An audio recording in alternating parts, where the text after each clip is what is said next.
Good morning, Coyotes, and welcome to our first spring broadcast. We hope everyone is having a great start to their spring and starting to take advantage of the somewhat warmer weather.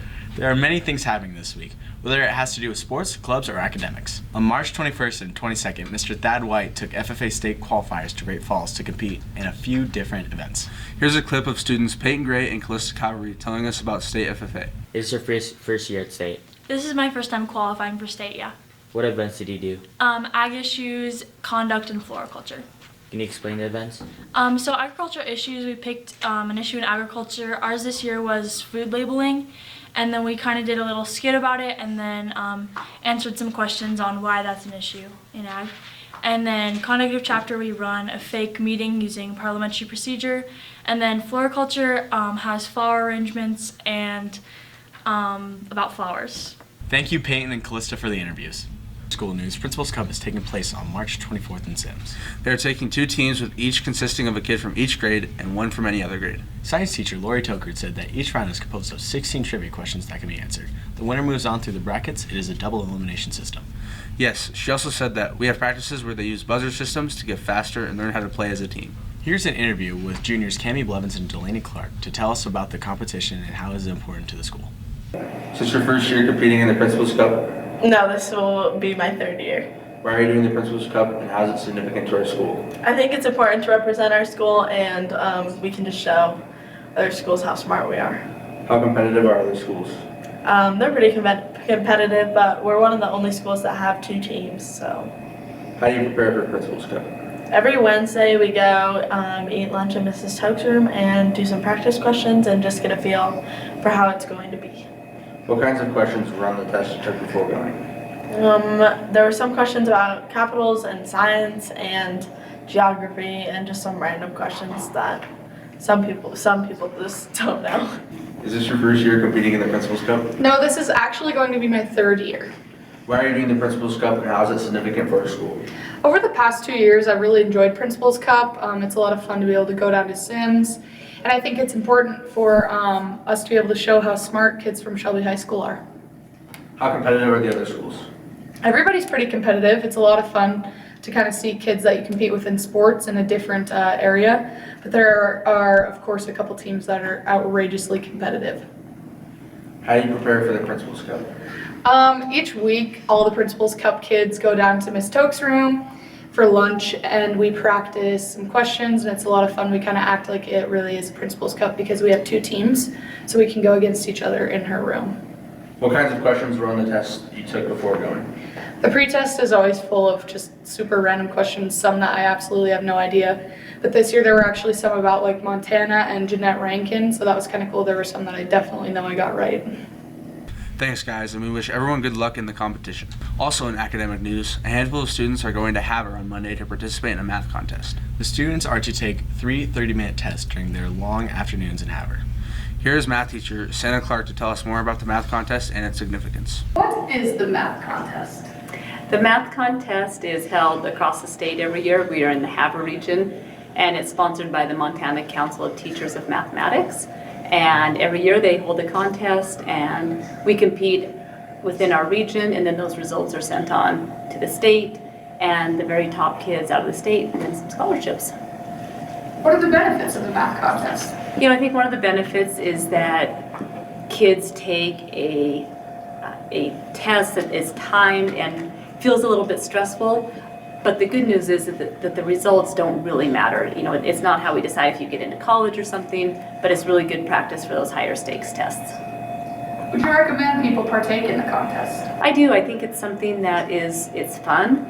We get to travel to Havre, and it's, you know, very seldom do we actually miss school for academics, and this is one of the chances that we have to take kids and kind of reward them for working hard academically and get to go do something that's a little bit fun. And how many people usually participate? You know, this year I think we have 37. I would have been really happy if we would have hit 30. So I think usually we're probably closer to 20 to 25, so we have really good participation this year. And like you already said, do the scores have an impact on the school or students' ability to get scholarships?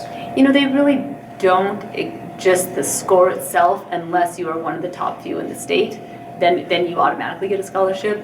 But I do think it looks good on a scholarship application, that kind of thing, when you do a variety of things.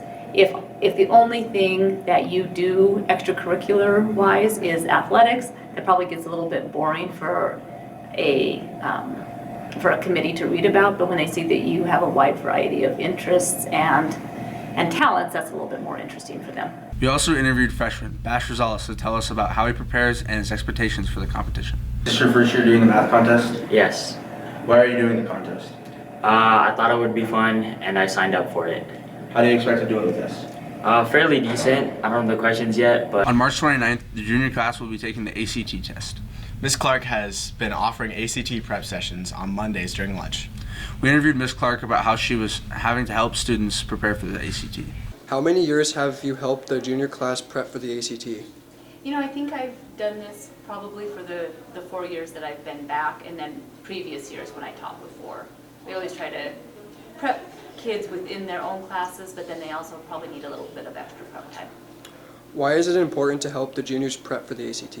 You know, the ACTs hold a lot of weight for certain things. They don't hold as much weight as they used to for being admitted to Montana colleges, but they are one of the criteria that different scholarships use to judge kids, because the ACTs are consistent across the whole United States. So it is important for kids to do as well as they can on the ACTs. It also helps them prepare for higher stakes tests that they might take in the future, like law school admissions test or graduate school admissions tests. What steps should the teachers take to help the students prepare for the ACT? You know, I think within our own classes, we make sure that they are prepared as far as the content goes, right? You're going to have to use the quadratic formula on the ACT, so we better teach you the quadratic formula.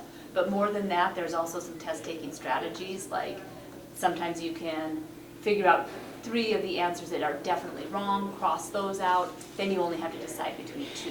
Or sometimes, even if you don't know how to do the problem, in math, you can plug all 5 of the options in and figure the problem out without even really knowing how to do it. And those are things that kids don't know unless we prep them for that.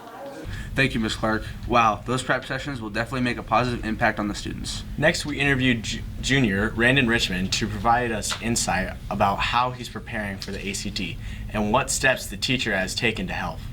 What steps have you taken to prepare for the ACT? Ms. Clark is holding ACT prep during lunch, so I've been going to that and just taking practice tests. What steps have the teachers done to help the students prepare? During class, we've kind of like gone over some of the stuff that is going to be on there. Like in English, we've done some practice writing stuff, and yeah. Why is it important? Why is the ACT important? It can help you qualify for like some scholarships, some pretty big ones, and some colleges look at it to see how ready you are for college. Are you nervous about taking the ACT? A little bit, just because it's timed, but it'll be fine. Good luck to Randon and the rest of the juniors during the stressful week. Spring sports started on March 13th for students at Shelby High School. The 3 sports that are offered this spring are track, softball, and golf. Students say the reason they enjoy spring sports so much is because they love to be outside and enjoy the memories and friendships. Here's an interview with Tyler Hansen, Alicia Stevenson, and Caden Munch to tell us about their sport. What sport do you play? golf. What are you looking forward to the most? To have fun. Are there any changes this year? Nope. What are your goals for this year? Do good. What sport are you playing and how long have you played it? I'm doing track, and this would be my second year doing it. Are you looking forward to your sport? Yeah, actually. Are there any changes this year? With the snow outside constantly, we're just inside more. What are your goals for the season? At least make it to districts. I would like to go to state, but districts is kind of my goal. What sport are you playing and how long have you played? I'm playing softball, and this is my second year of high school. Are you looking forward to your sport? Yes, I am. And have there been any changes this year? Yes, we have a change in coaching staff, and this is the first time we've had a team since my sophomore year. And what are your goals for this year's season? Hopefully to encourage some more girls to come out next year and promote our program more. Thank you guys, and good luck to you and your fellow teammates in your activities. Well, Coyotes, that's the end of this week's broadcast. We hope you enjoyed, and we wish for you to keep up the good work in sports and academics. See you next week. Go Coyotes!